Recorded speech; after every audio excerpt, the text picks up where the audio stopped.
Que Dieu vous bénisse encore une fois. Nous remercions le Seigneur Jésus pour sa protection et sa grâce envers nous. Il nous a gardés depuis les dimanches.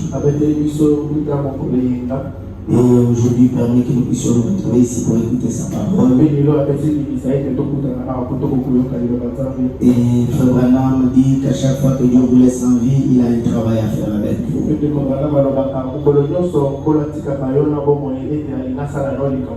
Les jours où il trouvera bon de vous reprendre, il va le faire sans demander l'autorisation de quelqu'un.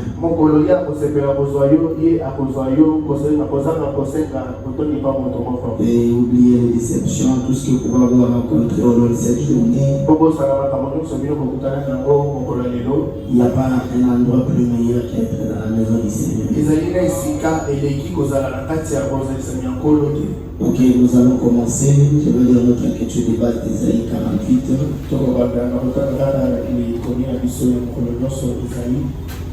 Troisième verset. Je vais lire juste comme ça, je vais continuer. Dès longtemps, j'ai fait les premières prédictions. Elles sont sorties de ma bouche. Et je les ai publiées. Soudain, j'y agi. Elles se sont accomplies. Sachant que tu as endurci, que ton cou est une barre de fer et que tu as un front d'airain. Je t'ai annoncé dès longtemps ces choses. Je te les ai déclarées avant qu'elles n'arrivent, afin que tu ne dises pas c'est mon idole qui les a faites, c'est mon image taillée ou mon image en métal fondu qui les a ordonnées. Tu entends, considères-tu cela, et vous ne l'avouez-vous pas? Maintenant, je t'annonce des choses nouvelles, cachées, inconnues de toi. Elles se produisent à présent et elles n'appartiennent qu'au passé. Jusqu'à leur avènement, tu n'en avais aucune connaissance. Afin que tu dises pas, voici, je le savais. Tu n'en as rien appris, tu n'en as rien su. Et jadis ton oreille n'a point été frappée. Car je savais que tu serais infidèle et que dès ta naissance tu fus appelé rebelle. Que Dieu ajoute une bénédiction à l'écriture de sa parole. Alors, nous avons montré la journée du dimanche et l'esprit qui animait et qui a conclu cet âge de Smyrne. Et vous verrez que dans chaque âge, il y a des esprits du diable qui se manifestent. Et cela influence le monde à pouvoir s'opposer contre la véritable foi chrétienne.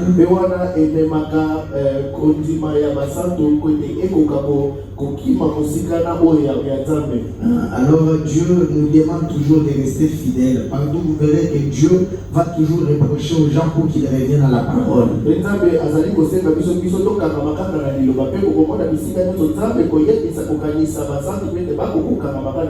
Il rappelle toujours aux gens de revenir à la parole.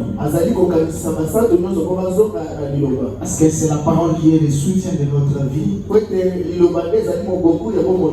C'est la parole qui est le centre de tout. Et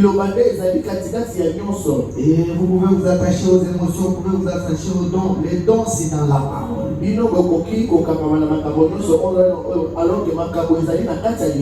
La parole, c'est le moyen principal. Parce qu'au commencement était la parole. Au commencement, il n'y avait pas de dons. Au commencement, c'était la parole qui a créé, qui appelait à l'existence ce qui n'existait pas. Et vous avez vu comment Polycarpe, Irénée qui était le messager, ont été persécutés.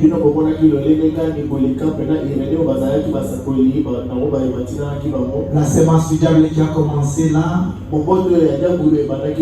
a évolué sur Smyrne. On voit que cela ne s'est pas arrêté ici. Pourquoi j'avais dit que quand vous gardez le mal, ça va continuer à s'accroître. Et vous verrez que dans cet âge de Pergame, le mal augmente. que la véritable église de Jésus et le véritable saint commencent de plus en plus à diminuer. Mais le plus grand objectif, c'est comme je vous ai dit, que Dieu rappelle toujours aux saints de revenir toujours à la parole. Apocalypse chapitre 2, le 12e verset. Apocalypse chapitre 2, le 12e verset. Verset 12. Écrit à l'ange de l'église de Pergame. Je peux lire seulement pour gagner le temps. Voici ce que dit celui qui a l'épée aiguë à deux tranchants. Je sais où tu demeures, et je sais que là est le trône de Satan. Tu retiens mon nom, et tu n'as pas renié ma foi, même au jour d'Antipas, mon témoin fidèle, qui a été mis à mort chez vous. Et là où Satan, au jour d'Antipas, mon témoin fidèle, qui a été mis à mort chez vous, là où Satan a sa demeure. Mais j'ai quelque chose contre toi, c'est que tu as là des gens attachés à la doctrine de Balaam, qui enseigne à Balak à mettre une pierre d'achoppement devant le fils d'Israël, pour qu'il mange des viandes sacrifiées aux idoles et qu'il se livre à la débauche. De même, toi aussi, tu as des gens attachés pareillement à la doctrine des Nicolaïtes. Et répands-toi donc, sinon je viendrai à toi et je combattrai avec l'épée de ma bouche. Que celui qui a des oreilles entende ce que l'Esprit dit aux églises. À celui qui vaincra, je donnerai de la manne cachée. Et je lui donnerai un caillou blanc, et sur lequel est écrit mon nom nouveau, que personne ne connaît si ce n'est celui qui le reçoit. Amen. Alors aujourd'hui, nous attaquons avec l'âge de Pergame. Nous allons donner juste une introduction pour montrer que Dieu qui est en train d'évoluer avec l'Église des Nations. Alors vous verrez que ça a commencé sur Éphèse, ça arrive sur Smyrne. Ce sont des villes dont la parole est en train d'aller se répandre. Et vous verrez que jusqu'à présent, nous sommes, la parole est toujours là en Asie en train de pouvoir évoluer. C'est pourquoi Madame dit que la civilisation a commencé de l'autre côté. C'est pourquoi vous verrez même aujourd'hui comment la Chine est en train de monter et les autres civilisations qui sont là en Asie.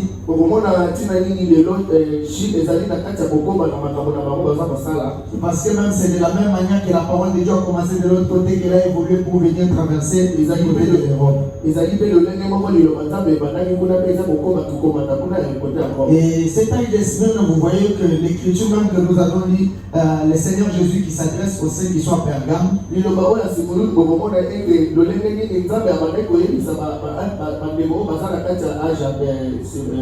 Pergame, bien confondu. Vous voyez que quand le Saint-Esprit s'adresse aux saints qui sont à Smyrne,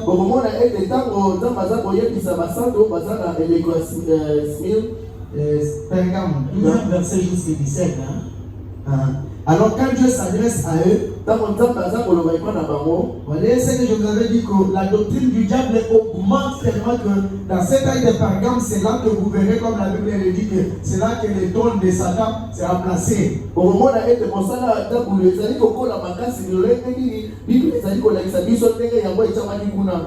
Et c'est là que Satan va faire sa demeure. Et placer son trône pour qu'il puisse vraiment continuer à dominer. Si vous voyez dans les livres des martyrs, même d'après Frère Branham, quand il explique l'âge de Smyrne vers la fin,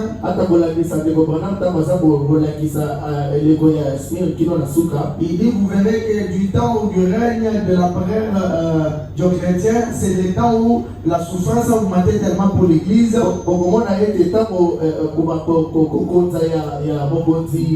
de chrétiens. Alors cela a augmenté tellement qu'au point que c'est le mal cherchait seulement à détruire la véritable église du Dieu. Et ça, tous les empereurs qui sont venus, ils n'ont pas voulu changer les choses. Ils ont marché de la même manière pour chercher à combattre la véritable église du Dieu vivant, afin que les gens renoncent à la foi chrétienne pour qu'ils puissent se donner au isme ou au dogme.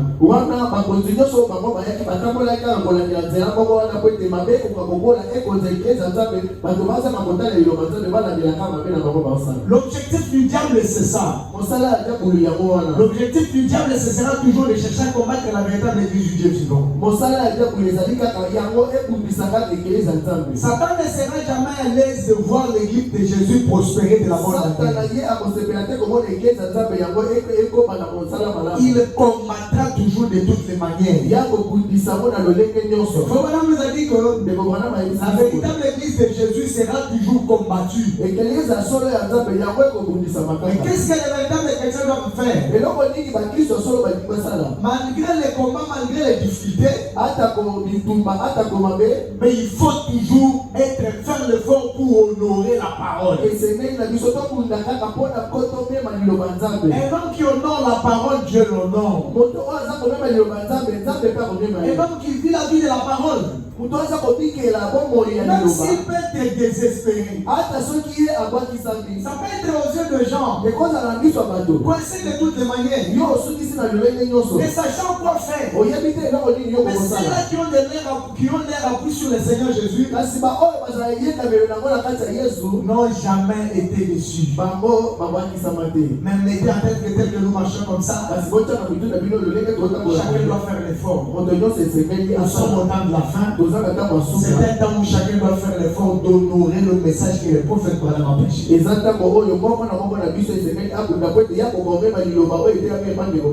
Madame nous a dit ne laissez pas les saletés venir sur le message.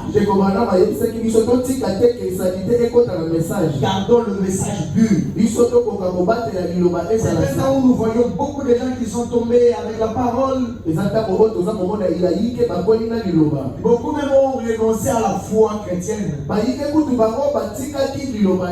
Mais qu'un petit nombre est resté les yeux fixés sur les cailloux blancs. Pour accomplir la vision de Junior Jackson, il a vu un groupe de ceux qui sont à la gauche, les autres sont allés à droite, mais qu'une minorité est restée au centre, les yeux fixés sur les cailloux blancs. Alors c'est ce qui veut aussi dire que la minorité sera l'église du Dieu vivant qui va rester fidèle, mais la majorité vont se fier à n'importe quoi.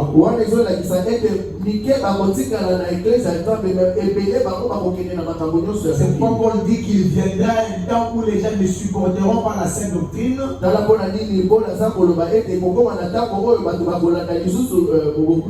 Et il y a la démagogie d'entendre ça. Ils vont se donner à des fables. Ils vont se donner à des raisonnements des humains. Mais qu'est-ce que Paul avait déjà prévu de ça? C'est ça que vous voyez aujourd'hui. Dans le message, les gens cherchent à changer le message à leur propre manière. Notre tâche, c'est de vous prêcher la parole. Et la tâche du Saint-Esprit, c'est d'arroser cette parole dans le cœur. Et vous pousser à vivre la vie de la parole. Mais qu'est-ce que nous remarquons? Les Éphésiens 4 que nous sommes, chacun là où il sert le Seigneur, il cherche à transformer la parole de la manière que la compréhension lui semble bon. J'étais en train de parler avec un frère ce matin. Je me disais l'écriture, donc frère Branham m'a dit, mariez-vous quelqu'un qui croit comme vous. Est-ce que ça veut dire qu'il faut marier quelqu'un qui croit que Jésus est déjà venu, ou nous attendons Jésus, ou les tonnerres sont révélés, ne sont pas révélés?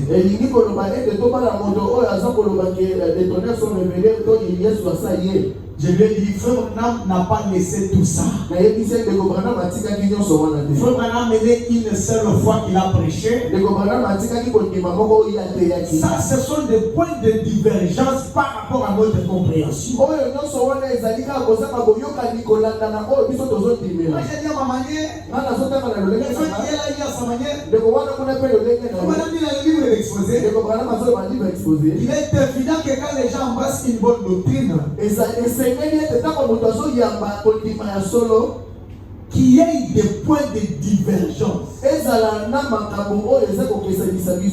Moi, je prends ma manière. Le fait qu'il est là comprendrait de sa manière. Nous ne sommes pas nés le même jour. Nous n'avons pas la même manière de comprendre. Chacun comprend sa propre manière. Chacun évolue à sa manière. Et ce qui est de notre doctrine, c'est ce que Branham a prêché. Ne retrancha rien d'un bout à l'autre. Quelqu'un va rester avec le message des années telles que ce que Branham a prêché en 1960. Avant la révélation de Sceaux. Avant que la révélation de Sceaux. Et cette personne-là va se dire que bon, moi j'ai eu le message, je n'ai pas trouvé où les Sceaux sont révélés. Je n'ai pas trouvé où les tonnerres sont révélés. Et qu'est-ce que je vais faire? Je vais rester accroché à ma doctrine. Une autre personne va complètement lire le message. Le message de Frère Branham a connu deux grands parties. Le message de préparation, qui sont partis de 1947 jusqu'à 1962. Arrivant en 1962, Frère Branham prêche Monsieur Slay. Il commence déjà à annoncer les début du troisième culte qui devait venir. La révélation de son message qui devait recevoir. Et ne limitez pas le message de Frère Branham. C'est dans le livre d'exposé. Branham dit que le livre de Malachie chapitre 4 devait faire deux choses. Il y a deux grandes missions pour lesquelles s'il n'accomplit pas, il a failli. Quelle est la première des choses que l'île de Malachie 4 devait faire? Et l'île de Malachie 4 devait ramener les enfants à la foi des pères apostoliques. C'était la première mission. Et la deuxième mission, il devait révéler les 7 tonnerres de l'Apocalypse 10. Mais si seulement quelqu'un peut croire que l'île de Malachie 4 nous a ramené la foi apostolique, mais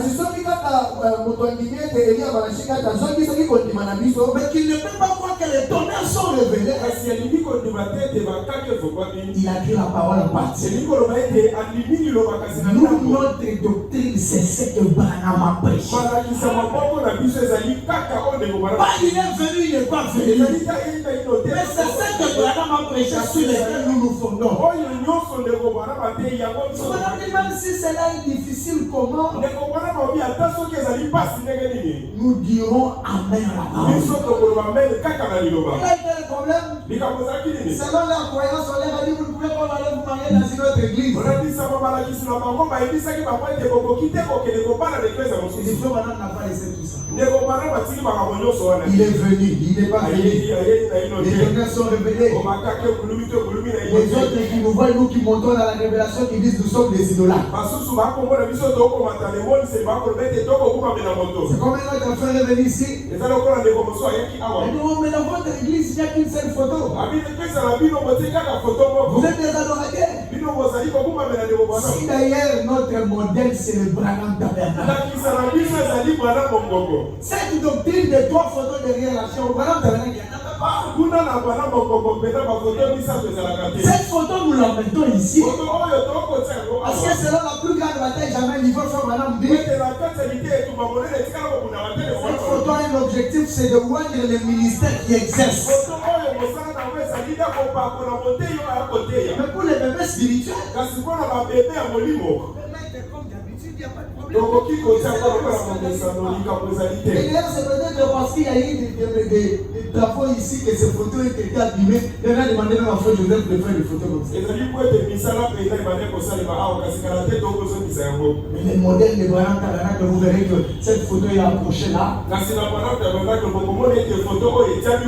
photo de la nuée est accrochée derrière l'église. Et la photo d'Hoffman était dans le bureau. N'ayez pas peur de la parole. Voyons la révélation telle que Frère Branham l'a prêché. Qui prétendent le quoi, mais ils ont peur de la révélation de Jésus-Christ en scène. Nous allons y arriver à l'âge de la Odyssée. Alors à cet âge de Pergame, les prophètes devaient prêcher tout ce que Dieu avait dans sa messière. Chaque prophète vient et prononce ce que Dieu a mis sur son cœur par rapport à l'âge. Et c'est le troisième âge de l'église. Et Frère dit que cet âge de Pergame, ça n'a été que la suite de ce qui a commencé à l'âge de Smyrne. L'influence du diable, la manière de faire du diable, la persécution, les empereurs romains qui pouvaient persécuter l'église. Et cela continuait de la même manière. Et cet empereur Dioclétien qui a tellement persécuté l'église, il n'était pas le seul, il est passé les autres qui sont venus, ils ont demeuré encore sur la même base pour contredire et persécuter l'église. Madame dit, cet âge de Pergame, tel que son nom l'indique, on décrit comme la plus illustre des cités de l'Asie. Et cet âge de Pergame, Madame dit, c'était la plus grande bibliothèque au monde.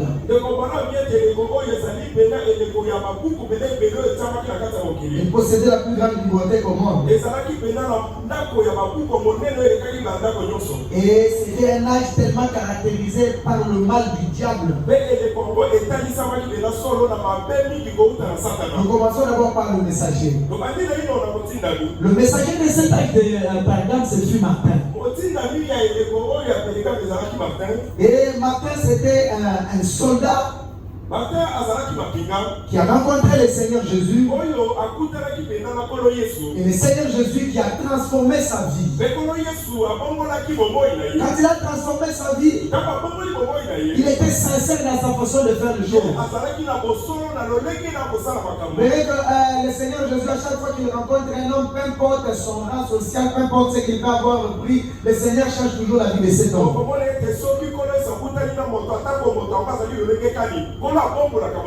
Et quand le Seigneur Jésus-Christ a rencontré Martin, c'était un soldat. Il poursuivait sa carrière de soldat. Alors qu'il était encore militaire de son état, un miracle fort remarquable s'est produit. Et on rapporte qu'un mendiant gisait malade dans la rue, dans la ville où Martin servait. Le froid de l'hiver aurait eu raison de lui car il était mal vêtu. Personne n'avait prêté attention à son besoin jusqu'à ce que Martin ait passé près de lui. C'est monsieur-là qui s'est mouru de froid. Je suis là pas 152 pour ce qui est écrit du livre d'exposé. Madame dit jusqu'à ce que Martin est venu à lui. Voyant le malheur du pauvre, Martin qui n'avait pas de vêtements de l'échange, il ôte son manteau pour couvrir l'homme qui frigorifiait. Il ne s'occupa de lui de son manteau, puis il continua son chemin. Suivez ce qui suit. Cette nuit-là, le Seigneur Jésus lui apparaît dans une vision. Le voici qui se tient là, sous l'aspect d'un mendiant enveloppé. Suivez le bienfait que quelqu'un peut faire. Dans le message de la résurrection de Jésus, il dit Jésus-Christ peut vous apparaître sous la forme de votre frère, sous la forme d'une disciple. Quand Martin est allé à route, il a trouvé ce mendiant-là. Même si tout le monde ne pouvait pas faire cas, Martin a ôté le manteau. Il l'a fait porter cet homme qui mourait. Le bienfait que vous faites aux gens, vous ne le perdrez jamais. Et dimanche, nous avons dit que le Seigneur Jésus a toujours une récompense à chaque œuvre que vous faites. Chaque œuvre que quelqu'un peut accomplir pour le Seigneur, le Seigneur Jésus-Christ lui payera. Martin a ôté le manteau. En tant qu'humain, ne sachant pas pourquoi il est poussé à faire ça, Dieu peut te pousser à faire quelque chose. Mais derrière cela, il y a une grande bénédiction. Où il y a un grand mystère que le Seigneur Jésus-Christ fait. Cette fois-là, Martin va ôter son manteau et il va faire porter ce monsieur. Et il passe, il continue son chemin. La nuit, il voit dans une vision le Seigneur. Il voit le Seigneur Jésus-Christ lui apparaître sous forme d'un mendiant. Suivez sa conversion. Le Seigneur Jésus lui apparaît sous forme d'un mendiant. Le voici qui se tient là sous l'aspect d'un mendiant enveloppé. Dans le manteau, dans la moitié du manteau de Martin. Il lui parle et lui dit, c'est moi que Martin. C'est moi que Martin qui n'est pas pourtant qu'un catéchisme.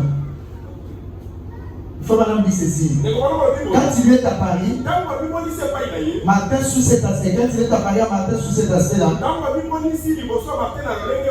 il a dit c'est moi que Martin, qui n'est pas pour autant que tu as revêtu ce manteau à partir de ce moment-là.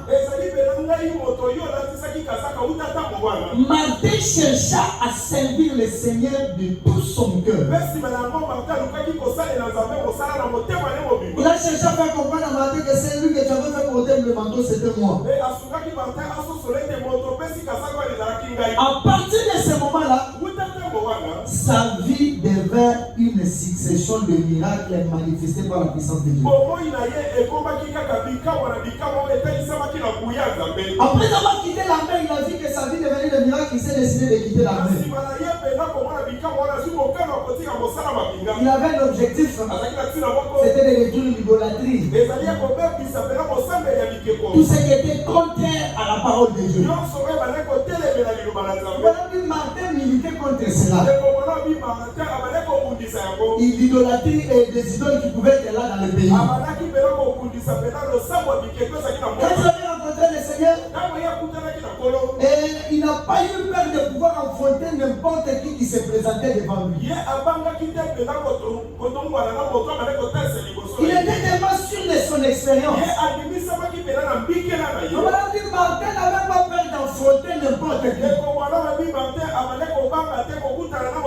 Vous voyez qu'il y a de certains caractères que quelqu'un parfois avait, mais quand le Seigneur les convertit, ce caractère-là sera utilisé pour l'intérêt du royaume. Quand Martin s'est converti, avec sa nature de soldat, il n'avait peur de personne. Dieu l'appela à militer contre l'idolâtrie. Et il n'avait pas peur. Il pouvait faire comme Élie devant le prophète de Baal. défier les gens pour démontrer ce que lui a fait. Mais qui peut faire ça? Qui peut avoir le courage d'affronter le diable, d'affronter les gens qui ne croient pas? Ce n'est que quelqu'un qui a de l'expérience. Ce n'est que quelqu'un qui sait où il se tient. Aujourd'hui, l'église est arrivée au point que même pour aller prier pour les malades à l'hôpital, les gens ont peur. Pourquoi est-ce qu'ils ont peur? C'est parce qu'ils n'ont pas la puissance de Dieu. Ils ont peur de pouvoir affronter les fausses doctrines. Qu'est-ce que nous allons faire? Aujourd'hui, nous voyons même les témoins de Jéhovah. Ils n'ont pas de vérité. Mais ils sont prêts à affronter n'importe qui. Mais nous, dans le message, incapable de convertir une personne, incapable d'aller militer contre ce que nous croyons qu'il est vrai. Non, mais on ne peut pas le faire. Et les frères et les sœurs, on n'a pas ce courage-là. Parfois les autres ne sont pas instruits. Parce que quand vous allez devant quelqu'un, vous devez avoir des arguments pour le convaincre. De la même manière qu'on t'a prêché, tu ne peux pas aussi prêcher aux autres. Mais qu'est-ce que nous retrouvons? Les gens n'ont plus cette capacité-là.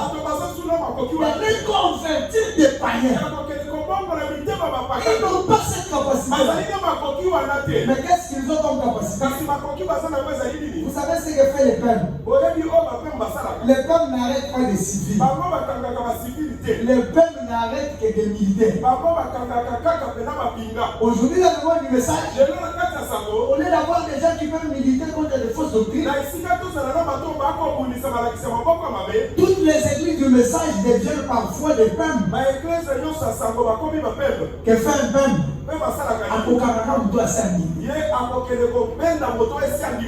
Vous allez voir quelqu'un qui va chercher à vous attirer. Pourquoi? Il n'a pas la capacité d'affronter ceux qui ne croient pas, d'affronter les ivrognes. Martin n'avait pas peur. C'est que son expérience, il avait vu le Seigneur Jésus. Quand le Seigneur l'a sauvé, il s'est décidé d'aller affronter tout ce qui était faux. Ce sont les affaires de Dieu. Quand Dieu vous appelle à faire quelque chose, n'ayez pas peur. Oui, je vais faire. Est-ce que va-t-il te glorifier? Ce n'est pas ton affaire. Quand c'est l'affaire de Dieu, ça revient à Dieu lui-même de pouvoir agir. Voilà pourquoi je me dis, même si j'ai pris pour des malades aujourd'hui, que tous mouraient, je ne vais pas m'arrêter. Demain, qu'est-ce que je vais faire? Je veux continuer à aller témoigner que Jésus-Christ est Dieu. Mais pourquoi Dieu ne peut pas te donner le courage comme ce qu'il avait donné à Martin? D'aller chercher à convertir. Même les jeunes frères et les jeunes sœurs qui avaient ces ailes, aujourd'hui ces ailes-là sont complètement parties. Parfois c'est à cause de la mauvaise vie. Parce que vous savez, si vous vous retrouvez que vous menez le même genre de vie que les autres mènent, est-ce que vous direz à cet homme de venir à l'église? Il va vous répondre, hein? C'est le même genre de vie que tu mènes. Mais si vous êtes de véritables panneaux publicitaires de Dieu, vous serez comme Martin. Votre vie va chercher à combattre tout ce qui est contre la parole. Mais quand vous voyez le contraire, la vie des gens dans le message qui cherchent à soutenir tout ce qui est contre la parole, cette expérience-là est fausse. Voilà ce que Martin est devenu. Après qu'il s'est converti, Martin a étalé pour défier tout ce qui était de l'idolâtrie. Défier tout ce qui était contre la parole. il est allé faisant cela. Il cherchait à pouvoir défier le diable. Et la Bible, nous a dit que quand il s'est converti, sa vie est devenue une succession de miracles. Vous verrez que la vie de chaque messager a quelque chose d'important que le Seigneur Jésus-Christ a manifesté. Chacun a une particularité. Mais cette particularité-là ne va pas aller à l'encontre de la parole. Cette particularité-là ne va pas détruire le fondement que Paul a posé. La vie de Martin est devenue une succession de miracles. Aujourd'hui, prie pour quelqu'un de guéri. Demain, il peut écouter, il est guéri. Mais beaucoup se convertissent. Pourquoi nos vies ne deviennent pas de miracles? Au point que on voit un frère qui peut prier pour la malade et te guérir. Parler derrière d'un frère, c'est ton main. Aujourd'hui, même des ministères qui n'ont pas la puissance. Prier pour les malades et te guérir. C'est ce qui nous a tués aujourd'hui. C'est parce que nous avons eu beaucoup de conférenciers. Moins des hommes qui ont la puissance du Saint-Esprit pour la démontrer. Aujourd'hui, j'étais en train de le dire. Aujourd'hui, le ministère d'évangéliste est en train de disparaître. C'est rare de voir quelqu'un qui va s'appeler évangéliste. Il est évangéliste. Il cherche à se cacher à être un pasteur. Tout ça, c'est quoi? Il n'arrive pas à démontrer ce qui est de la capacité de leur ministère. J'ai toujours apprécié l'ancien Baroutika Songo. Malgré qu'il assume la charge pastorale, mais il connaît le ministère que Dieu l'a placé. Il a toujours dit qu'il est un évangéliste. Et nous voyons démontrer ce que c'est le ministère de l'évangéliste. Mais aujourd'hui, les évangélistes ont disparu. Les évangélistes cherchent à devenir des pasteurs. Les évangélistes cherchent à devenir des apôtres. Les apôtres qui cherchent à devenir des évangélistes. C'est compliqué. Pour voir quelqu'un qui va rester sur son ministère, c'est devenu chose là. Tout ça pour quel objectif? Le ministère d'un évangéliste, ce sont des hommes de défi qui démontrent la puissance de Dieu. Et quand il se consacre beaucoup, Dieu l'accompagne avec des prodiges et des miracles. Aujourd'hui, j'ai vu les évangélistes que Dieu a donné la capacité de pouvoir connaître la parole.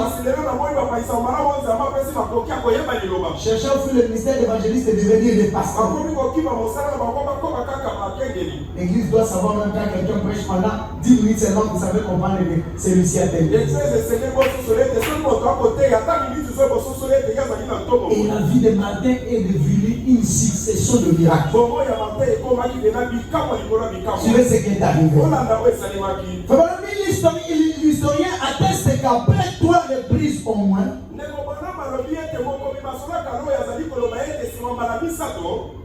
il ressuscita les morts par la foi dans le nom de Jésus.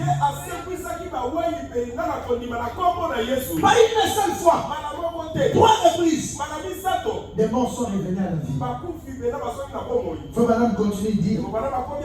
Une fois il priait pour un bébé mort. Comme Élisée s'est mis sur le bébé, il pria. Le bébé revint à la vie et retrouva sa santé. Une fois encore, appelé pour venir en aide à un frère qu'on allait mettre à mort à une forme de persécution. Quand il arriva, le pauvre homme était déjà mort. On l'avait pendu à un arbre.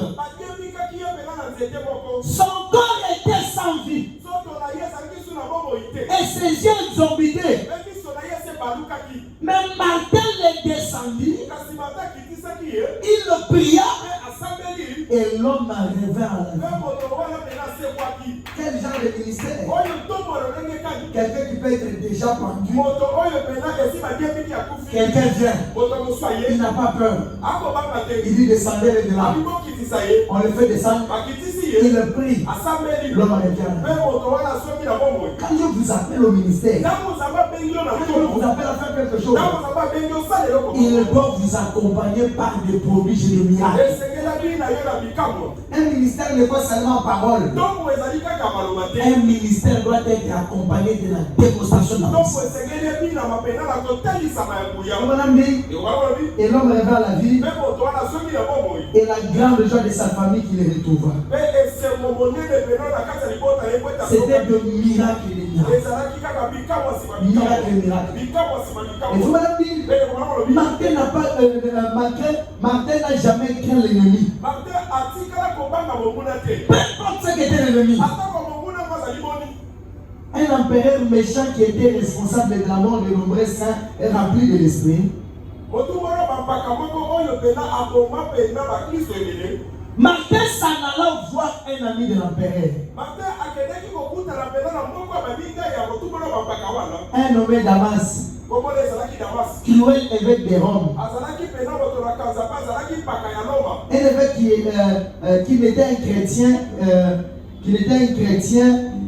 qui est des noms de la fausse vigne. Ne voulut pas intercéder. Martin retourna au palais.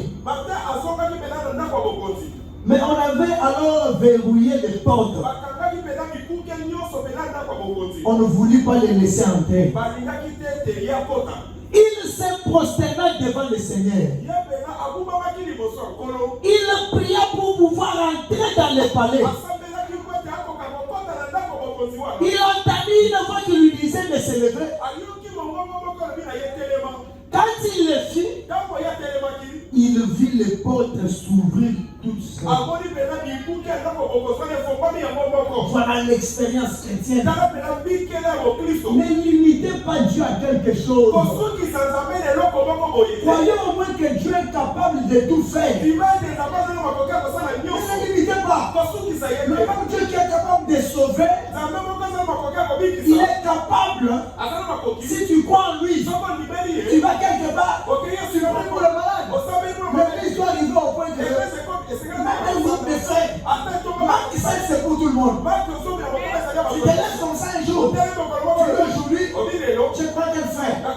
Nous allons à l'hôpital prier pour le malade. Mais pourquoi les choses pareilles ne se passent pas? Parce que les gens n'ont pas reçu la véritable chose. Si vous recevez la véritable esprit de Dieu, la première des choses qui l'ont en vous, qui l'enlève en vous, c'est la peur. Vous serez prêt à tout affronter. Quelqu'un ne peut pas avoir le Saint-Esprit, avoir peur d'engager Dieu. Vous qui avez des dons de guérison ici, n'ayez pas peur d'engager Dieu. Mon affaire c'est de prier. Et l'affaire de Dieu c'est de guérir. Mais quand vous allez rester là, vous allez dire ce qu'il va faire. N'ayez pas peur. Voilà ce que Martin fait. Vous pouvez l'expérimenter aujourd'hui. Et là tu te dis, ce que j'ai vécu hier c'est bien.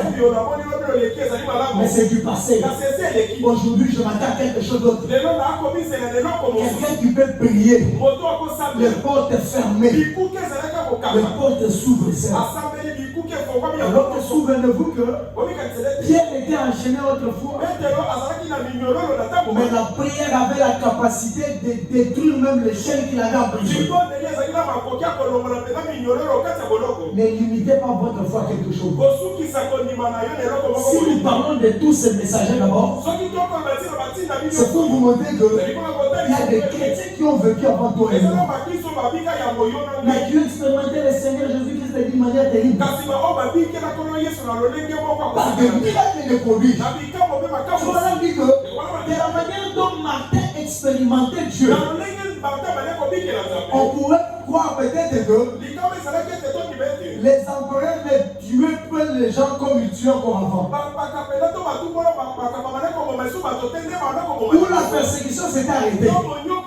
Non, mais malgré qu'il témoignait des grands miracles, la persécution ne faisait qu'augmenter. Mais à cause de la puissance de Dieu, certaines personnes vont sembler ignorer parfois le mal que le diable fait dans ce monde. Voilà de quelle manière Martin expérimentait Dieu. Il pria de nouveau, soudain les feux jaillir. Et spontanément du siège du trône, l'empereur mécontent, assurément, le Seigneur humilie les orgueilleux et élève les humbles. Parfois, peut-être l'empereur croyait que malgré tout ce qu'il pouvait faire, il pouvait s'en attaquer à sa vie ou il pouvait le détruire. Et vous m'avez dit, sa vie est allée de miracle à miracle. Et qu'est-ce qui s'est passé? La chose qui m'a beaucoup plus impressionné dans la vie de Martin, je n'avais jamais lu cette chose. Avant, moi, j'ai toutes ces années, j'ai toujours fait, avant de pouvoir apporter une prédication, je prends le temps pour prier, je dis à Dieu, si l'onction qu'il va placer sur moi va correspondre pour que je puisse prêcher le message qu'il a placé sur mon cœur.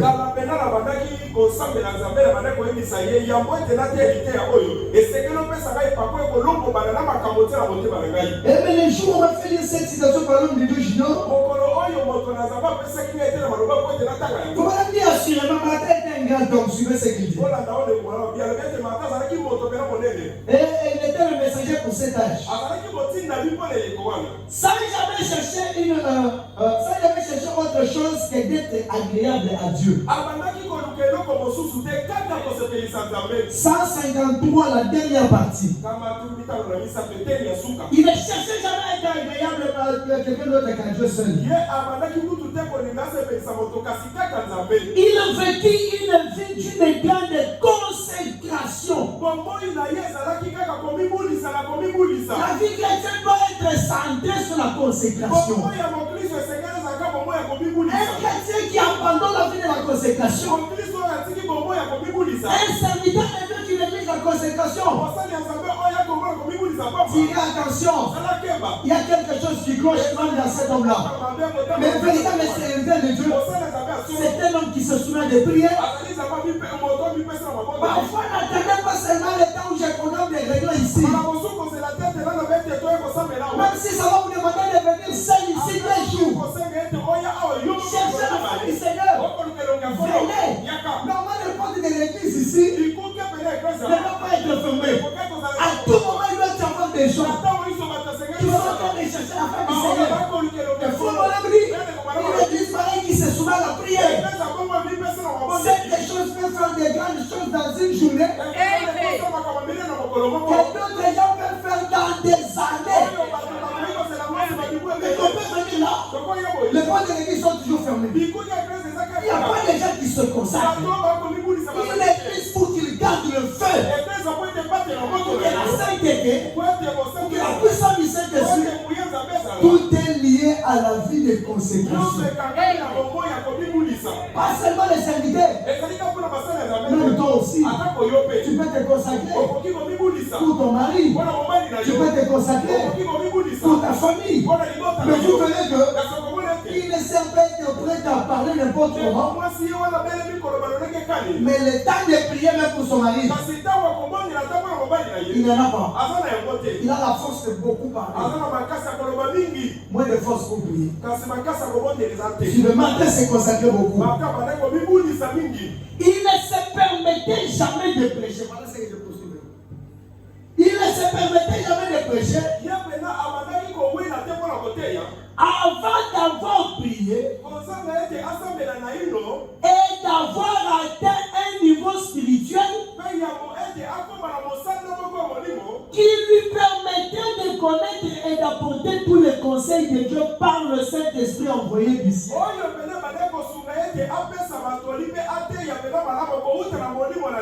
Voilà ce que moi je faisais depuis toutes ces années.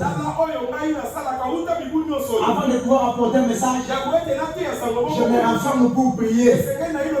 Je laisse que l'onction que tu vas placer sur moi puisse correspondre au message que je vais donner.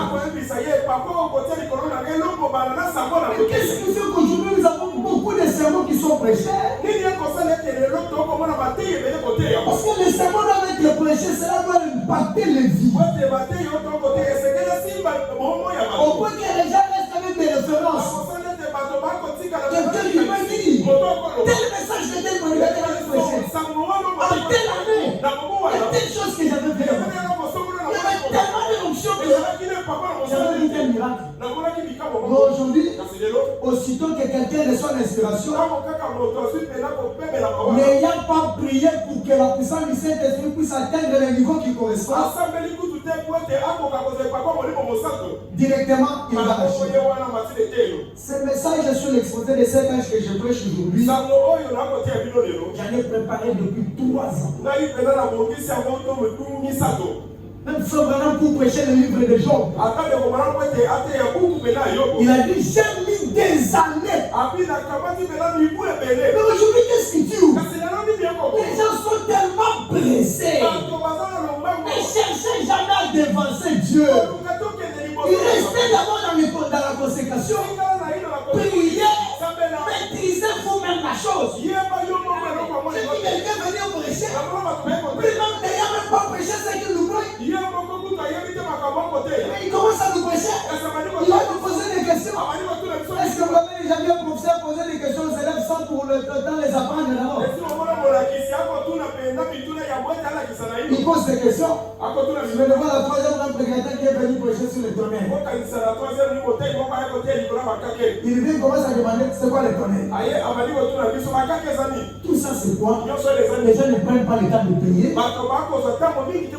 gens ne prennent pas le temps de mûrir ce qu'il faut.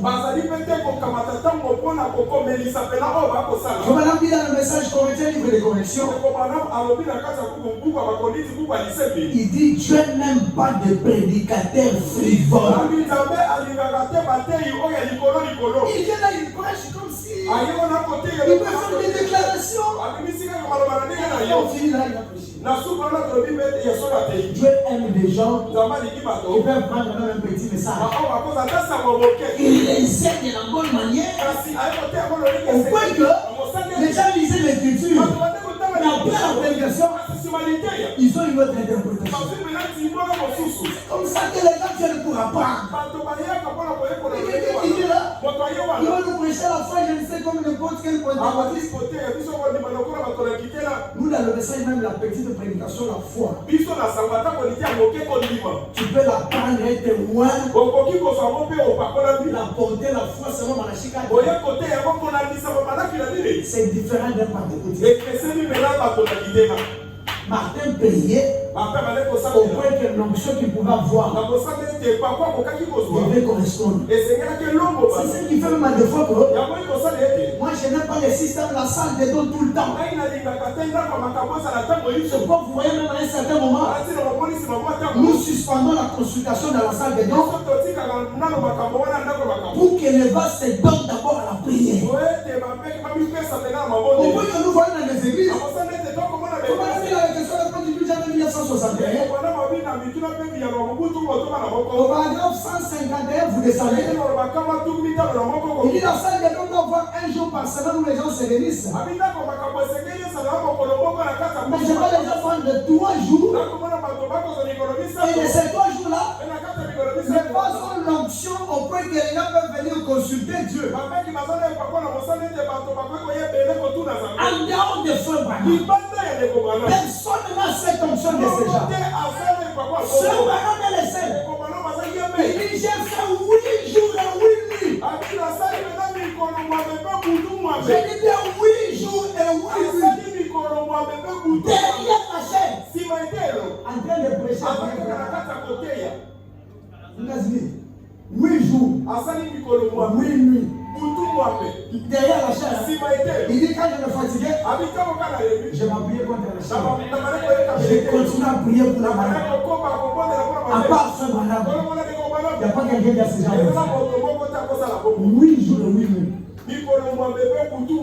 Je pense que cette référence peut aider quelques-uns.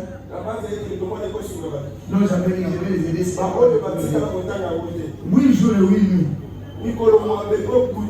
Mais il a toujours l'option. Et tu vas voir quelqu'un qui va se comparer à Frère Branham. Non, faites attention. Parfois il y a un démon. Ne vous comparez pas à Frère Branham. Il est différent de sa manière. Est-ce que je peux me retrouver vite? Ok. Je vois que tu es prophète. Prêché le 14 juin 1953. Paragraphe 22.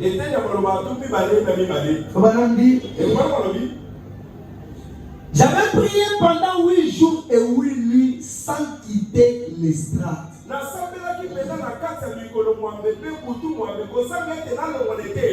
Je prenais mes repas et je m'appuyais sur le côté de la chaise.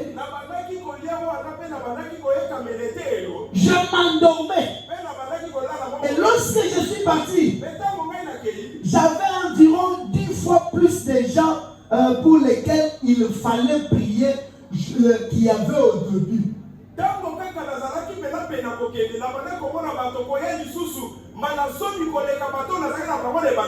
Mon premier essuie, il s'appuie contre la chaise. Quand il lève les yeux, il voit les gens plus que ceux qui avaient au début. Pendant 8 jours, 8 nuits. Mais qui peut faire ça? Parce que Frère Branham n'était pas comme nous. La grande divinité, la plénitude est incarnée en lui. Frère Branham dit, c'était sans fin. Ça continuait sans cesse. Mais, frère, Dieu a confirmé sa parole. Malgré cela, Dieu a confirmé sa parole. Et l'autre jour, quand je me tenais là, il y avait des centaines et des centaines de gens qui élevaient leur voix à Dieu. Disant, j'étais guéri à cette réunion-là. Des centaines de gens. Mais malgré ça, des centaines de gens de m'y étaient guéris. Alors, le frère Branham nous aide, tu dois chercher l'onction pour que cela puisse correspondre à ce que tu fais. Et cela vient dans la consécration. Tel que Martin faisait. Il va prier. Il se dit par exemple, je vais apporter le message. Je serai avec toi comme je suis avec Moïse. J'étais en train de parler avec un jeune frère qui a commencé à prêcher. Il me disait qu'il voulait prêcher sur ce message. Il a senti que son niveau ne correspondait pas encore. Je lui ai dit oui, cette position-là c'est bien. Tu dois apporter un message. Il faut que l'impact de ce message-là puisse se produire dans nous. La vie de Martin était une succession de miracles. Donc miracle à miracle. Et cela se produisait dans sa vie. Madame dit, cela continuait comme ça. Souvent il faisait attendre les gens alors qu'il priait pour obtenir une pleine assurance. Vous voulez donner un message. Avant de donner un message, mais ayez la pleine assurance que ce que vous dites vient de Dieu. Aujourd'hui dans les églises, on fait 30 minutes. Il y a du temps où les gens dansent. C'est Dieu. Dieu n'est pas un Dieu de désordre. C'est un Dieu d'ordre. Même s'il faut que la prophétie se donne, Dieu ne fait pas de l'autre plus de 2 ou 3 prophéties dans une réunion. Et ce n'est pas chaque jour. Et nous sommes comme ça. Quand on est en train de suivre l'enseignement, ça ne veut pas dire que le Seigneur Jésus-Christ n'est pas là. L'onction, c'est la parole sous contrôle. Ce ne sont pas les émotions. Il reste seulement dans l'église. Il n'a pas de fondement. ne savent pas réellement qu'est-ce qu'ils croient. Les gens doivent être tranquilles. Connaître réellement qu'est-ce que nous croyons. Qu'est-ce qui s'est passé dans l'église d'autres fois. Si cela se passe aujourd'hui, cela va te permettre de prendre la position de la parole. Parce que la Bible dit, mon peuple est détruit par manque de connaissance. Les gens n'ont pas de la connaissance sur la parole. Nous conseille d'étudier le message. Évoluons. Comme dit, voilà que la vie de Martin ne faisait que devenir des miracles et des miracles. Au point que, malgré qu'on persécutait l'église, Martin continue à manifester de miracles. La Bible dit dans Jean chapitre 7, le 10e verset, ils vous excluront des synagogues. Et même l'heure vient où quiconque vous fera mourir pourra rendre un culte à Dieu.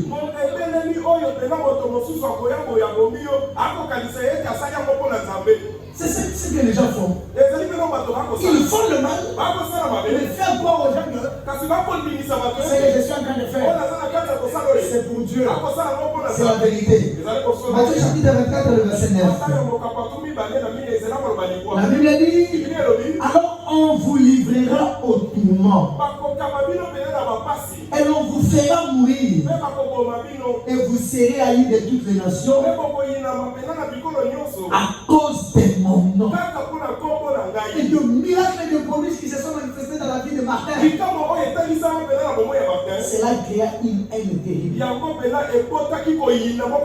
Cependant dit, Martin a réellement été confirmé par le messager de cet âge-là. Non seulement était-il doué d'un grand ministère, mais il était lui-même fidèle pour toujours à la parole de Dieu. C'est pourquoi, souvenez-vous, parmi les trois qualités du ministère de Paul, la fidélité à la parole, le véritable fils de Dieu, le véritable serviteur de Dieu, c'est une qualité qu'ils ne doivent pas manquer. Ne sois pas fidèle aux futilités, mais sois fidèle à la parole de ton jour. Il est cassé que le messager a prêché. C'est ce qui est temps de voir certaines personnes. Ils voient le message. Quand ils sont au village, quand ils viennent à Kinshasa, quand ils viennent au village très religieux, ils viennent ici, ils voient tellement de femmes nues. La chrétienté tombe. On ne doit pas être chrétien que quand on est au village. On doit être chrétien jusqu'à la fin de la vie. La fidélité pour les chrétiens, cela est important. Même si tu veux quitter ici, pas de famille, pas d'église, même si tu te retrouves seul, que tu fasses comme Daniel en déportation. Il est à l'âge de 12 ans. Mais jusqu'à quel âge? Jusqu'à vieillir, il reste toujours fidèle. Demandez à Dieu, jusqu'à quand sera-t-il la fin de ces choses? Il est resté fidèle à la parole. Dieu est descendu pour lui révéler le plan de la rédemption. Mais quand quelqu'un est là, il est aujourd'hui, ça n'a pas tenu, sa foi est tombée. Non mes frères, Dieu ne nous donne pas au-delà de nos capacités. Dieu veut voir notre fidélité à la parole. Dans les temps difficiles ou dans les temps d'abondance, de véritables chrétiens doivent rester fidèles. Quand tu peux penser que l'épreuve que tu as est plus grande, mais parfois quelqu'un d'autre te dira, c'est qu'il le subit, c'est plus que toi. Et d'ailleurs, Job en son temps, il n'avait même pas une référence pour dire qu'il y avait un tel qui est passé par les spécialistes. Tu l'as assisté. Mais tu as voulu rendre Job un modèle pour ceux qui viennent. Mais peut-être que toi aussi, tu es un modèle pour ceux qui viendront après toi.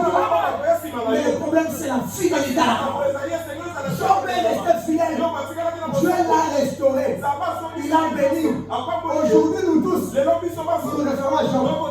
Même si je passe des moments difficiles, Jean s'est passé par des moments difficiles, mais Dieu l'a fait série. Pourquoi aussi toi aussi tu ne peux pas être une référence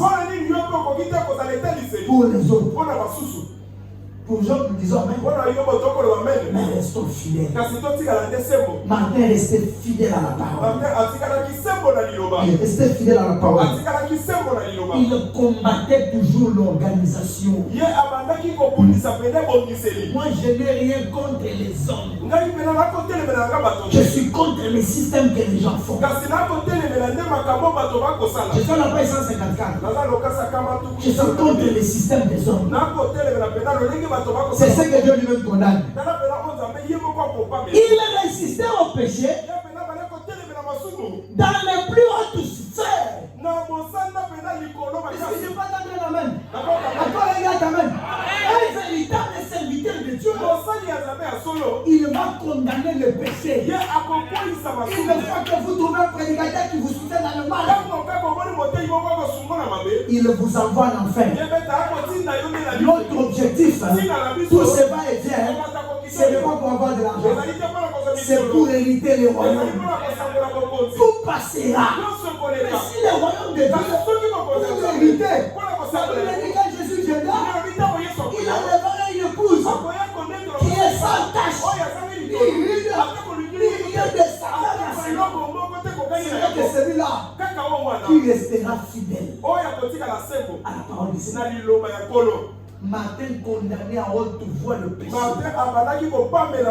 Même si on vous condamne comment dans le péché, c'est pour votre bien. C'est pour vous préparer pour le ciel. On ne peut pas vous dorloter. Il était champion de la vérité. Un serviteur de Dieu doit voir la vérité. Même s'il faut qu'on te tue, ça ne te dit rien. La vérité doit être déclarée. Il faut maintenant dire que la parole est péché. C'est lui qui n'est pas en ordre. Il tombe malade. Il s'est attaqué contre moi. La parole s'attaque aux esprits qui sont ici. Si elle te condamne, ce n'est pas pour te tuer, mais c'est pour te relever et t'amener au ciel. N'ayez pas ce genre de position. On prêche la parole. Hier, il m'a attaqué. Avant de venir ici à l'église, tout le monde prie chez lui. Quand nous venons à la prière d'ouverture, chacun dit quoi? Seigneur, parle-moi. Et il commence à te parler. C'est la semence de Caïn. Il a de l'arrogance. Quand il a tué son frère, je lui demande, il dit, si je les surveille de ma famille, une fois que le diable vous a eu, il placera l'arrogance et l'orgueil sur toi. Mais si tu es fils de Dieu, c'est comme madame dit, un fils de Dieu peut mettre longtemps sans savoir qu'il est fils de Dieu. Mais aussi longtemps qu'il écoute la parole, qu'est-ce qu'il va se dire? Ceci n'est pas ma vie. Je dois arrêter pour lui revenir à ce qu'est la parole. Martin avait le courage d'aller défier les gens. Aujourd'hui, si vous n'avez pas ce courage, que Dieu vous donne ce courage à notre vie. Que vous ayez le courage par votre vie. Utilise aussi tel frère converti à cause de moi. Qu'est-ce que toi tu diras à Dieu? Les anciens qui ont cru le message il y a longtemps, les autres ont cru le message parce que leurs frères les ont prêchés. Mais aujourd'hui, pose-toi la question, depuis que tu es converti, combien de personnes as-tu amené au Seigneur? Ta propre famille, même pas une personne. Les amis n'en parlent même pas. Quel genre de vie? Martin, c'est un modèle aussi que vous devez suivre. Il avait la vérité en lui. En parole, pas seulement parole, et en acte. C'est tout madame qui dit. Il ne vit pleinement des victoires chrétiennes. Voilà la vie que les chrétiens doivent mener. Il ne vit pleinement des chrétiens. Voilà ce qu'il s'agit de représenter les messagers. Matin, ça vient une succession de miracles. Chacun se décide. C'est un grand défaut. Si vous n'invitez pas quelqu'un à la réunion pour écouter la parole, vous êtes un rétrograde. Votre place à l'hôtel. Vous êtes incapable aujourd'hui de gagner une âme. Ou même d'amener seulement quelqu'un à l'église pour qu'on lui prêche. L'église de Jésus ne doit pas faire comme ça. L'église de Jésus doit chercher à gagner des païens. Tel que Paul Jésus lui avait dit que je t'ai envoyé prêcher les païens, les inconvertis. Voilà ce qui concerne le messager. Nous attaquons maintenant l'âge. Je leur dis à Apocalypse chapitre 2, le verset 12. Il a dit voici ce que dit celui qui a l'épée à deux tranchants. Souvenez-vous quand nous avons enseigné sur la vision de Patmos, nous avons montré que l'épée à deux tranchants c'est la parole du Seigneur. La même parole élève, la même parole condamne, la même parole délivre, la même parole châtie. Parce que Madame a dit dans la vision de Patmos, il dit cette Bible, c'est le seul livre sur lequel le Seigneur Jésus-Christ a mis ses bénédictions et ses malédictions. Qui peut tirer des bénédictions? C'est celui-là qui tire au à ce que le Seigneur dit. Qui tire des malédictions? C'est celui-là qui ne prête pas attention à ce que l'Esprit dit. Le Seigneur Jésus salue les saints qui sont à Pergame. Il commence dans chaque âge par une salutation. Il dit voici ce que dit celui qui a l'épée à deux tranchants. Madame dit vous verrez qu'au début de chaque âge, la salutation que le Seigneur Jésus-Christ adresse à cet âge-là représente sa grande divinité. La salutation adressée à chaque âge. Il a adressé à Éphèse, il a adressé à Smyrne. Aujourd'hui il adresse à Pergame. Il a dit celui qui a l'épée à deux tranchants. Faut pas dire la page 155. Dans ce mot, celui qui a l'épée aiguë à deux tranchants, c'est pour une autre révélation de la divinité. Vous voyez que la divinité, nous évoluons dans chaque âge, Jésus y est toujours. Pourquoi? Parce que quand Jean l'a vu assis sur le toit, il avait rassemblé cette étoile. Et il était lui-même celui qui marchait au milieu des chandeliers. Et Frère nous a dit, celui qui marche au milieu de ces chandeliers, c'est le Seigneur Jésus. Personne n'est avec lui. Même Marie, la mère du corps terrestre, n'est pas avec lui. Je suis celle qui marche au milieu des chandeliers. Et dans chaque âge, il commence par saluer pour se représenter lui-même comme étant la grande divinité. Vous vous souvenez dans l'âge d'Éphèse, il était présenté comme le Dieu ignorant. Si vous lisez au début de l'âge d'Éphèse, vous suivrez la Bible dit que voici celui qui est dans sa main cette étoile. Et celui qui marche au milieu de cette chandelle. Ça représente la grande divinité. Le Dieu qui est ignorant, qui marche dans chaque génération. Comme madame dit, dans l'âge de Smyrne, nous l'avons vu comme un seul et vrai Dieu. Et dans l'autre esprit, vous voyez la salutation adressée, c'est laquelle? Voici ce qui dit celui qui est le premier et le dernier. Celui qui est mort et qui est revenu à la vie. La divinité ne change pas. Ça ne fait pas de toi Dieu. Mais c'est un seul Dieu qui adresse ses salutations à chaque âge de l'église. Que Madame Yaspir, nous l'avons dit comme un vrai Dieu. Il n'y a pas d'autre que lui. Maintenant, dans l'âge de Pergame, voici encore une révélation de sa divinité. Il exprime son lien avec l'épée aiguë à deux tranchants, qui est la parole de Dieu. L'épée à deux tranchants, qui est la parole de Dieu. Si vous prenez le livre de Hébreux, au chapitre 4 et le verset 12, vous verrez que la parole de Dieu est plus tranchante que quiconque épée, qui sépare les jointures, les moines, qui pénètre juste dans les cœurs. Et si vous prenez Éphésiens chapitre 6, le verset 17, l'épée à deux tranchants, cette épée, dans Éphésiens chapitre 6, le verset 17, la lettre que Paul adresse aux Éphésiens, il dit: prenez aussi l'épée de l'esprit, qui est la parole de Dieu. Voilà l'épée qui adresse ces salutations à l'âge de Pergame.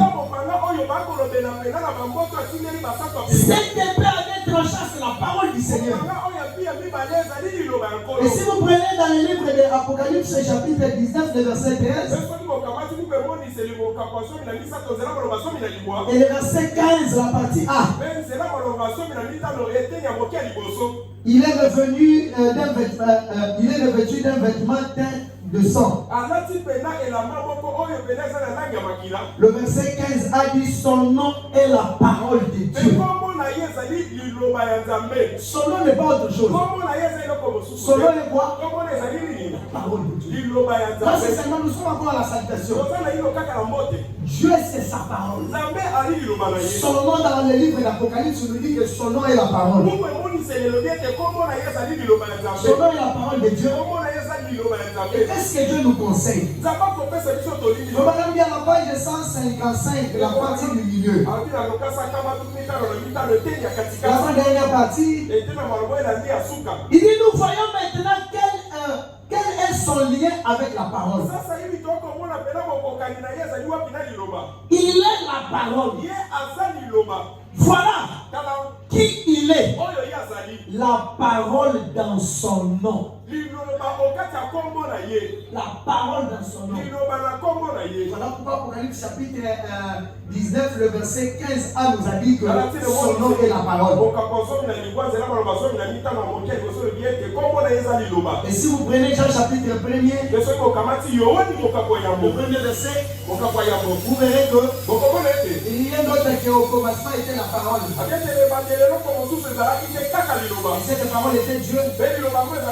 On dit tout ça. C'est la parole. La parole, c'est cette épée. C'est tout représenter seulement sa majesté divine. C'est tout ce que cela représente. Et la Bible nous dit quoi? Si vous prenez dans le livre de Hébreux chapitre 1er, le premier verset jusqu'au 3e verset, comment les traducteurs ont commis une erreur. Et vous verrez que la Bible nous dit que Dieu nous a parlé plusieurs fois par les prophètes. Et dans ce dernier jour, il nous parle par les fils. Il ne ne même pas dire qu'il va nous parler par les fils. Il nous parle dans le Fils. Pourquoi? Le Fils était la parole, la vie manifeste. Pas par la parole, mais lui-même était la parole. Voilà ce que cela représente. Pour identifier sa grande divinité. Voilà dans la page 157. La parole est Dieu. On va partir du milieu. La parole est Dieu. Et l'esprit est Dieu. Ils sont un. La parole est Dieu. L'esprit est quoi? Dieu. La sanctification qu'il a dit ça. Il dit voilà celui qui est l'épée à deux tranchants, la parole. Vous ne pouvez pas dissocier l'esprit à la parole de Dieu. Vous ne pouvez pas dissocier la parole de Dieu à l'esprit. C'est ce que nous voyons aujourd'hui. Les autres disent nous avons la parole. Les autres disent nous avons l'esprit. La parole et l'esprit sont un. Si quelqu'un a véritablement l'esprit de Dieu, il aura la parole de Dieu. Amen. Si il a l'esprit, si cet esprit-là c'est de Dieu, il aura aussi la parole. Prenez l'exemple de Jean-Baptiste. Il a reçu le Saint-Esprit depuis le Saint-Sacrement. Après avoir reçu l'esprit, il n'est pas resté sans la parole. Et la parole qui était Jésus est venu faire Jean-Baptiste. Qu'est-ce que ça veut dire? Si réellement vous avez le véritable esprit de Dieu, la parole de Dieu viendra à vous. Mais quand vous avez l'esprit qui n'a pas la parole, c'est faux. Vous ne pouvez pas dissocier l'esprit de Dieu et la parole. Tout le monde dit non. Voilà ce qui se passe. L'esprit et la parole sont un. Vous ne pouvez pas dissocier les deux choses. C'est ce qui se passe aujourd'hui. Que vous voyez, l'esprit dit, aujourd'hui nous commençons comme vers la fin. Et celui qui a des oreilles entend ce que l'esprit dit aux églises. C'est madame dit à la page 158. Il dit, vous avez remarqué que l'Apocalypse 22, le verset 17. Et l'esprit et l'épouse disent, viens. Ils disent, viens. Et que celui qui entend dise, viens. Vous voyez, l'épouse prononce la même parole que l'esprit. Vous suivez? L'épouse ne dit pas autre chose. L'esprit dit autre chose. Les deux disent la même chose. La parole et l'esprit, ils témoignent et disent la même chose. Et vous ne pouvez pas voir l'esprit sans avoir la parole. Vous ne pouvez pas voir la parole sans avoir l'esprit. C'est là que beaucoup sont tombés. Qu'est-ce qu'ils ont fait? Ils sont restés accrochés à l'esprit, pensant que l'esprit est la preuve du Saint-Esprit. L'esprit n'est pas la preuve du Saint-Esprit. La preuve du Saint-Esprit, c'est quand quelqu'un reçoit toute la parole. Apocalypse chapitre 22, 17. Et l'esprit et l'épouse, ils disent le même langage. Cependant me dit, elle est une épouse parole. C'est ainsi qu'elle prouve qu'elle a l'esprit. Dans chaque âge, l'esprit, nous attendons le mot, l'esprit dit que celui qui a des oreilles entend ce que l'esprit dit. Aux églises, l'esprit donne la parole. L'esprit donne quoi? L'esprit donne la parole. Si vous avez l'esprit, vous entendrez la parole pour votre âme. Comme ces vrais chrétiens ont accepté la parole pour leur âge. Mais quand vous avez la parole et que vous n'avez pas l'esprit, vous faites venir des choses différentes. C'est faux et archi faux. L'esprit et la parole doivent prouver la même chose. Voilà pourquoi même quand l'esprit agit, l'esprit n'agira pas contrairement à la parole. Maintenant, dit pour gagner le temps, je ne lis pas.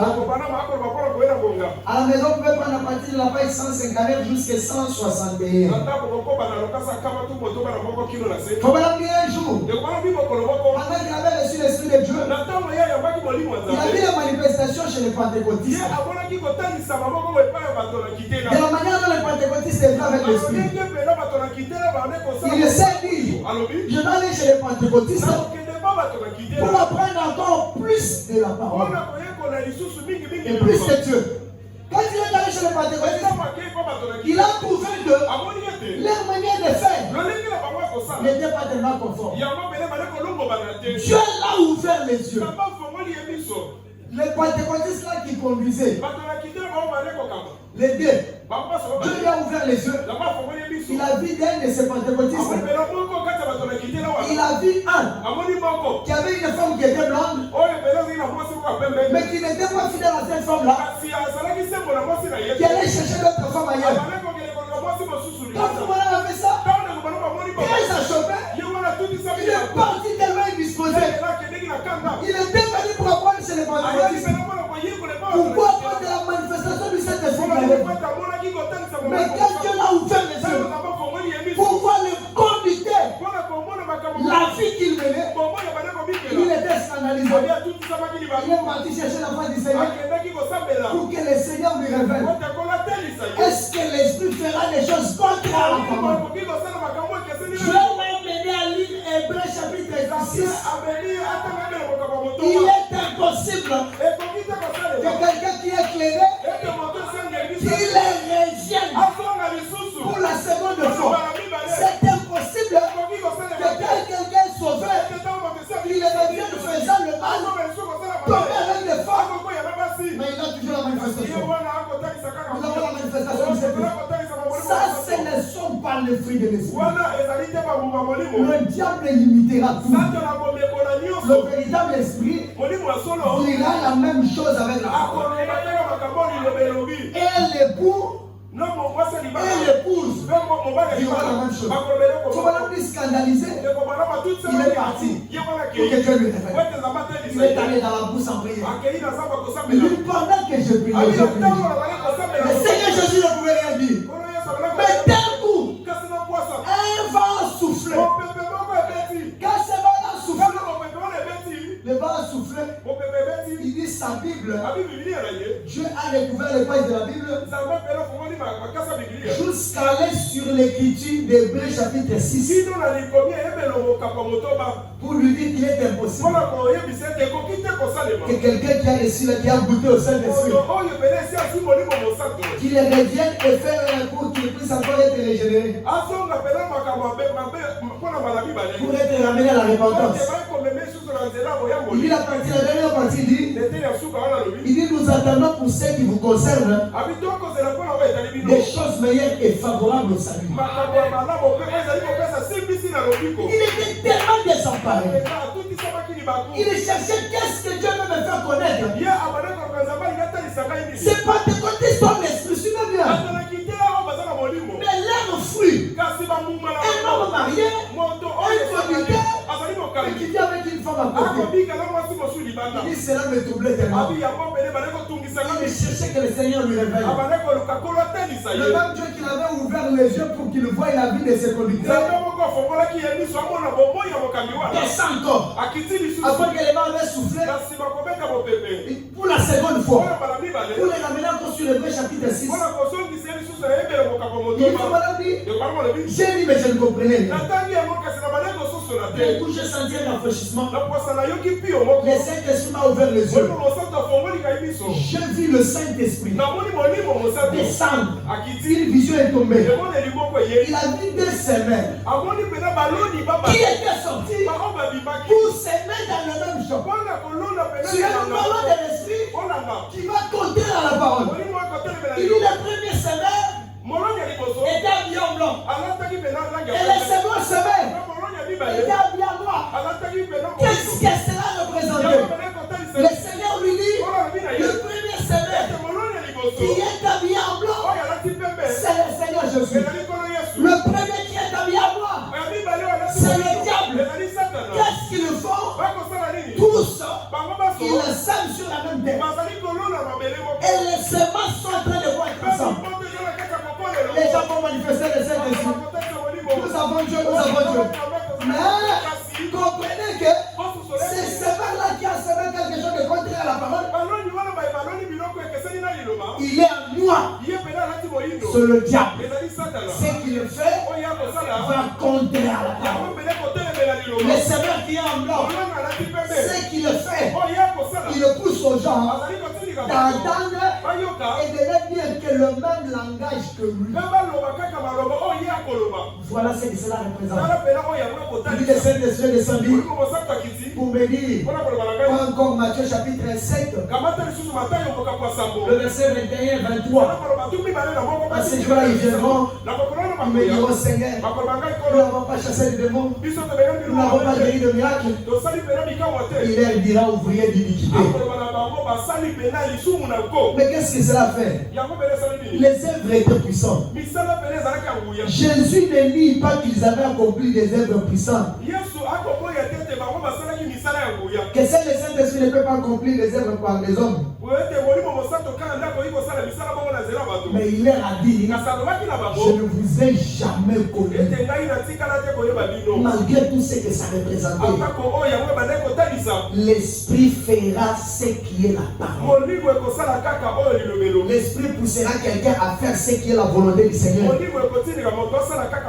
Vous vous souviendrez de cette écriture de Apocalypse chapitre 19, qu'ils diront le même langage. C'est que la parole dira, l'Esprit dira, l'épouse aussi dira la même chose. J'ai dit la dernière citation pour terminer. Les départs secrets et soudains de l'Église. Le paragraphe 44, je le sais.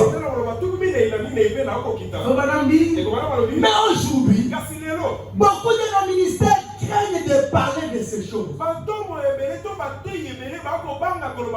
Ils ont peur de donner un témoignage personnel pour avertir. Car cela portera atteinte à certains de leur emploi. Ils seraient obligés de quitter leur dénomination, de quitter la chair. Et les gens en train de sauter, ils ont la puissance. Dans chaque âge, l'épouse écoutera ce que l'Esprit, la parole dit. Il serait peut-être obligé de sortir, peut-être, de prendre une autre position dans une autre église, ou quelque chose comme ça. Mais c'est simplement très regrettable que nous ayons tellement de gens dans nos chaînes, de gens pareils. Nous avons besoin des hommes tels que John Wesley, des gens tels que Martin Luther, des hommes de première année de la réforme. Nous avons besoin des gens comme Paul, ceux-là qui voudront tout offrir et s'abandonner en tant que témoins de vrai évangile de Jésus.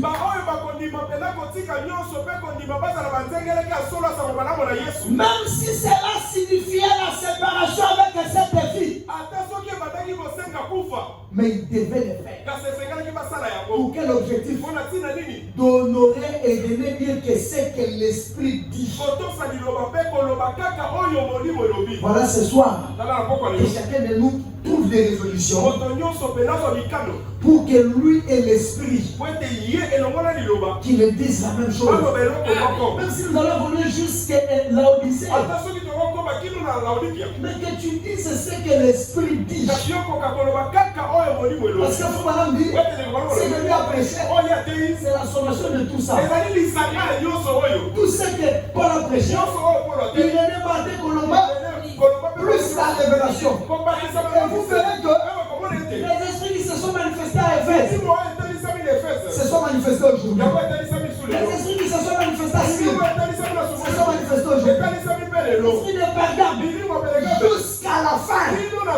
Mais que chacun décide de ne faire que ce qui est de la parole.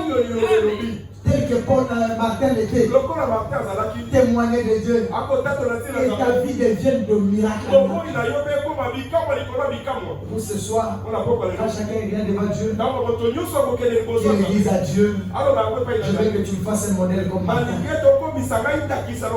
Tu pouvais être un modèle pour être une succession de miracles. De ne suivre que ce que l'Esprit dit. Là, nous allons nous lever, on va chanter, et chacun va prier le Seigneur. On dire à Dieu que je ne dise pas autre chose que ce que l'Esprit dit, mais que mes paroles et l'Esprit soient une seule chose.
J'aimerais prier le Seigneur.